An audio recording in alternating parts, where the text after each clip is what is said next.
Guys, you're not going to believe this, but I think I just found where Konami is hiding the very fun dragon from us. I'm going to try to get it on video, but I got to be careful. I don't want to lose my ability to activate my effects or attack this turn, dude.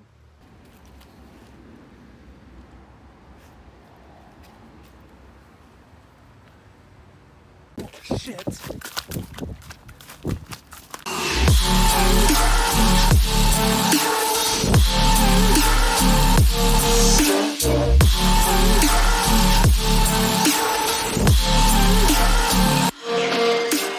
What's up, crew? Welcome back to Libertalia Game Supply. Today we're going to take a look at this ground Xeno dinosaur deck that I've been working on for a little bit now. I gotta say, before we get into this has been one of the hardest decks to try to remember how to use. Learning all the combo lines and stuff has been a nightmare. It feels like there's just so much text on all the cards. When I was just starting to learn it all, keeping straight what does what became a huge issue, and not making mistakes early on in combos that would cost you later on was also a huge issue. It's just so easy to forget a step or forget a card or something, and so yeah, it was quite the journey, but we'll get into the list here.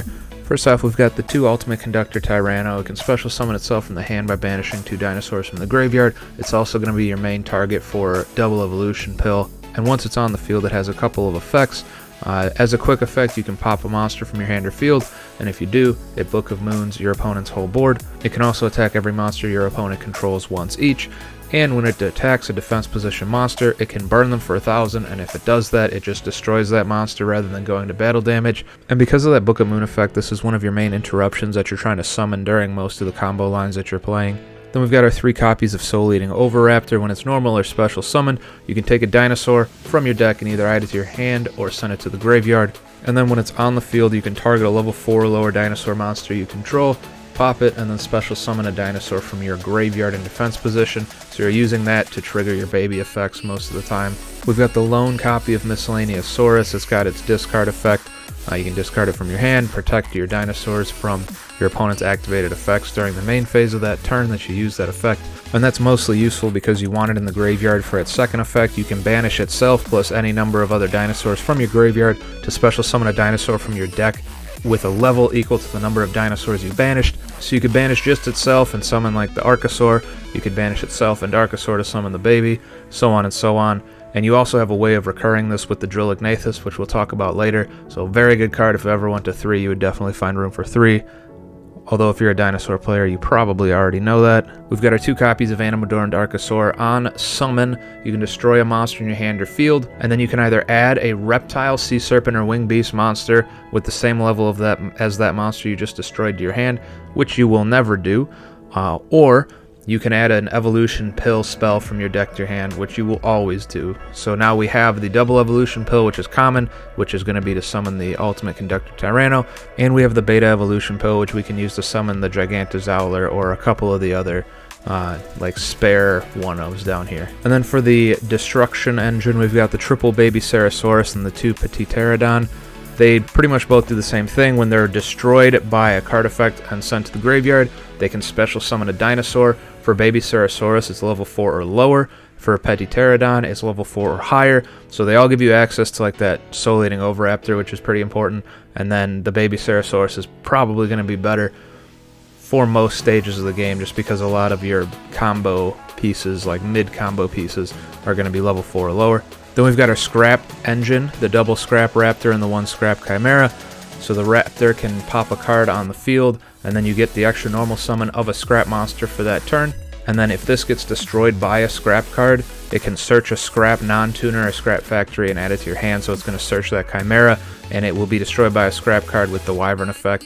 And if you're familiar with the dinosaurs at all, you know how that little Scrap line of play goes, and you'll see it in the combos at the end of the profile here because it's a huge part of a lot of the combo lines now. We've got the 1 Scrap Chimera because it's searched off of the Raptor, and then when it's summoned, it can special summon a Scrap Tuner from your graveyard, which the Scraptor is. It can't be used as synchro material for anything other than a Scrap monster as long as all the other materials are Scrap monsters. That's entirely unimportant because we're just going to use it to make a Link monster, and it is not a dinosaur, so it is also a banished target for double evolution pill. We've got the 2 copies of Xeno Meteorus.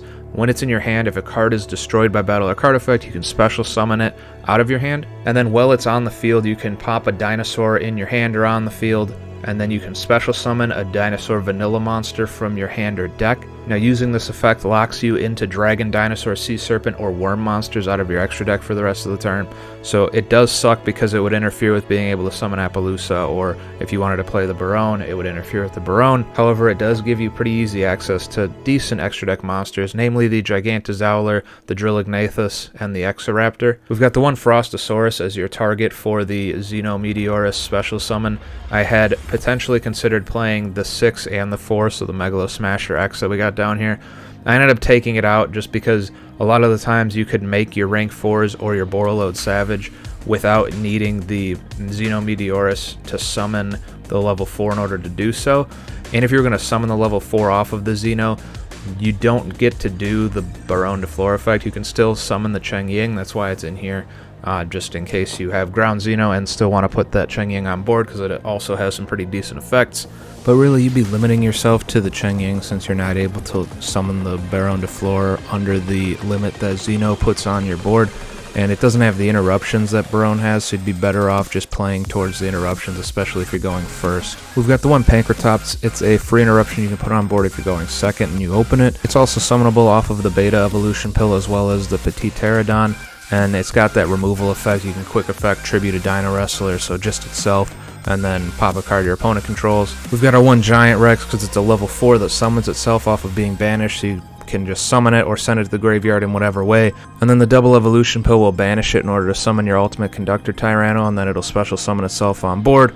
As I said, it's a level 4 dinosaur, so it allows you to make your Evolzars. We've got the one Dino Kaiju. Kaijus are still pretty decent removal effects. It's pretty searchable. It's also a fire, making it a pretty decent bridge for Small World to get you to like your Earth and Light monsters and Dark monsters that are all dinosaurs because they don't share levels. Then we've got the one true King Lithos Agim, the Disaster. This is searchable off of that Gigantic Diagram that we're playing a single copy of. You can destroy 2 cards in your hand as long as one of them is an Earth to special summon this card. If both of them happen to be an Earth, then you can rip 3 cards out of your opponent's extra deck, so that's pretty cool if that comes up. And then it does have a little recursion effect for worm monsters.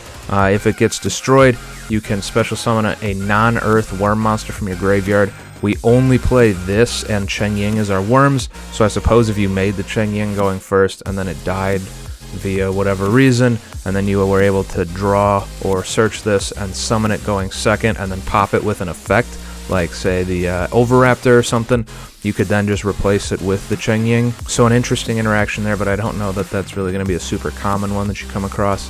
We've got the double Ash Blossom because negate, and then we've got the triple ground Xeno, one of the new main cards in the deck. So it adds a dinosaur, tuner, or vanilla monster from your deck to your hand, and then it destroys a card in your hand. So ideally you're popping like a baby or something that's in your hand so that you get the plus off of it. And it searches the Xeno Meteorus, so if you activate this to search this to your hand and then pop something else, this gets its effect to summon itself, and then this has all the other effects that we just discussed, so pretty good starter card. Also, when it's in the graveyard, it acts as a poly. As long as you have the materials in your hand or on the field, you can banish this from the graveyard and then send the materials from your hand or graveyard to fusion summon your Gigantozauler. So it kind of sets you up for later turns, so it's pretty nice there, gives you some follow-up. We've got our 2 double evolution pill, banish a dinosaur and non-dinosaur to special summon a level 7 or higher dinosaur from your hand or deck, ignoring its summoning conditions. So this is a searchable way to special summon the Tyranno from your deck, and is going to be your main search target for Archosaur. Our secondary search target for Archosaur would be Beta Evolution Pill All Transcendence. This also acts kind of as like a pseudo poly to let you summon that Gigantozauler. So you tribute 2 monsters from your hand or field, then you can special summon a level 5 or higher dinosaur monster from your deck or extra deck, and the extra deck part is what makes this pretty nasty. So you could tribute just like spare copies of Archosaur or whatever else you have laying around. As long as they have less than 3,800 combined attack, you can just special summon this thing off of the Beta Evolution Pill. You could also summon other things, so you could summon the Pancratops as I mentioned, or the Doggerant. It's just got to be like some of the higher attack dinosaur monsters, otherwise it's going to be really hard to meet that requirement of getting 2 monsters with a combined attack lower than the monster you're trying to summon. We've got 2 copies of Small World. It fits in this deck pretty nice because most things are dinosaurs. However, most things also have very different levels or attributes, and so you're able to make those bridges pretty easily and search out a good portion of the deck most of the time. We've got 3 copies of Fossil Dig because it's a rota for dinosaurs. We've got the one Called by the Grave because hand traps suck. And then we've got 2 copies of Lost World. This thing does a lot. So when it's on the field, anything that is not a dinosaur will lose 500 attack and defense.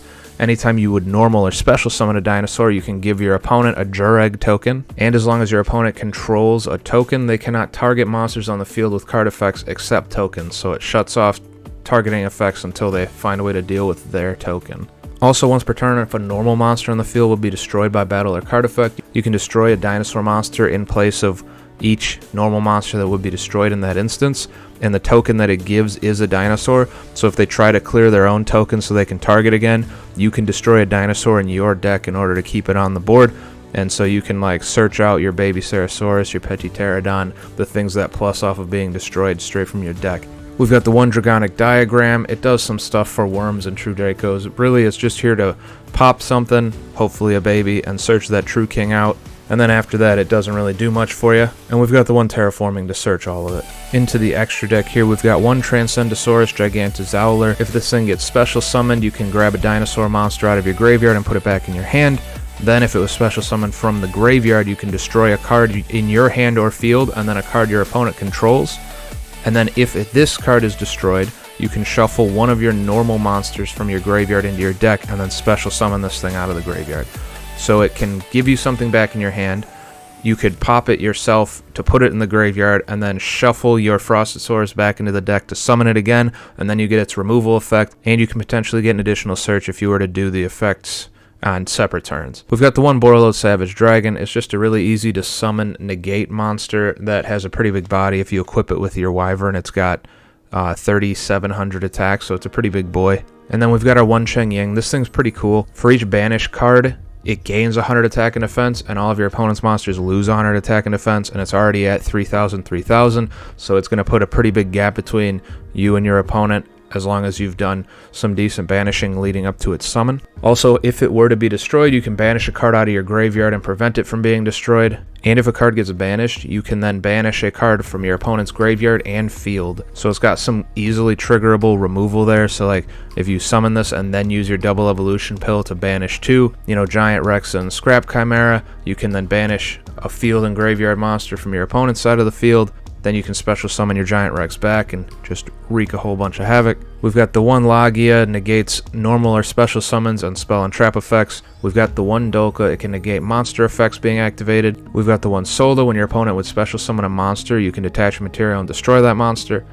We've got the one Lars. This is probably the weakest of the Evolzars, and I could see cutting this. I just wanted to play it because it's new. Whenever your opponent would activate a card or effect, you can detach a material from this card and then target a face-up card your opponent controls and negate its effects until the end phase. So it doesn't have to be the card that activated the effect, which can be useful, but really it just doesn't feel like it gives you as much bang for your buck as the other 3 Evolzars do. Then we've got the one Transcendosaurus Drillognathus. If it has no materials on it, when it battles, it does double battle damage. Also, you can attach a material from it in order to special summon one of your banished dinosaurs, so it can recycle Miscellaneousaurus for you.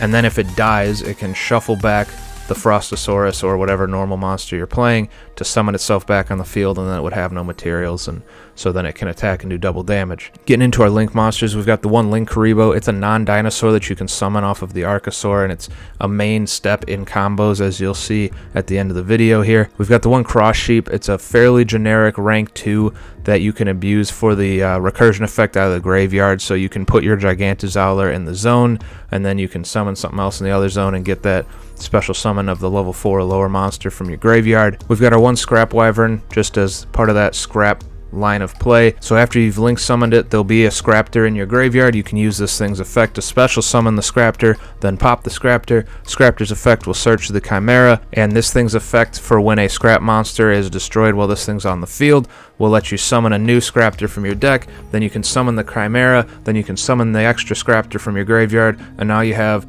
a Link 2 plus 3 bodies on board that you can use for Link summoning or Xyz summoning, so very, very powerful resource generation. We've got the one Nightmare Unicorn because it is the best non-destruction removal in the game. We've got the one Transcendosaurus Exoraptor. The only problem I'm having with this is Link 3 isn't that hard to summon, but it requires a level 6 or higher, and so most of the time you're going to be stuck with a lot of like level 4s or 2s or 1s that you can't use to make this. You have to play towards summoning this, and I don't know that that's always worth it. So I could see cutting this and the Lars. These would be the two where I'm pretty uncertain. However, when it's summoned, it can special summon a dinosaur from your hand, and then if a face-up dinosaur that it's pointing to gets destroyed, you get to draw a card. You could potentially find a way to abuse this. The problem also is that its arrows are up, left, and right, meaning there is no way to summon something in the zone it's pointing to unless you like summon your Scrap Wyvern and then summon this beneath it so that its left and right arrows are pointing to monster zones. But as a late game summon, I could see this working if you can put some other, like if your Appaloosa stayed up on board because you're negating everything, and then your following turn you followed up with summoning an Exoraptor or something along those lines.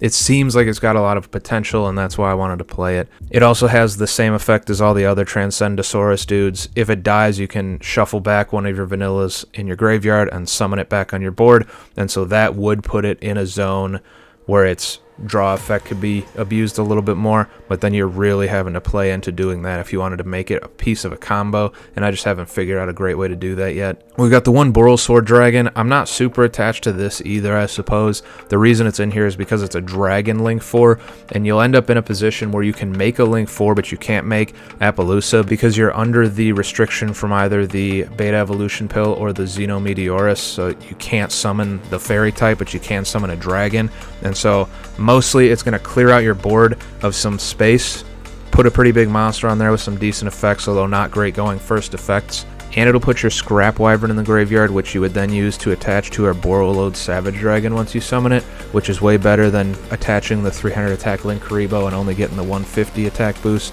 Its effects all pretty much just deal with the battle phase, and you're just trying to put out as much damage as possible, which this deck already does pretty well on its own, but like I said, it's not really here for its effects. It's just a summonable rank 4 under the Xeno restrictions. And then the one Appaloosa, because if you don't ground Xeno and you go through like the standard Lost World Dino lines of play, really easy to summon, pretty common to end boards with this thing on it, and having those multiple negates is pretty good. Thanks for checking out this video. If you got any comments about the dinosaur stuff you see here, or anything that I haven't included, or anything that's coming out in the future, I'd love to hear about it down below. Happy deck building. I'll see you guys in a few days. Have a good one. Bye.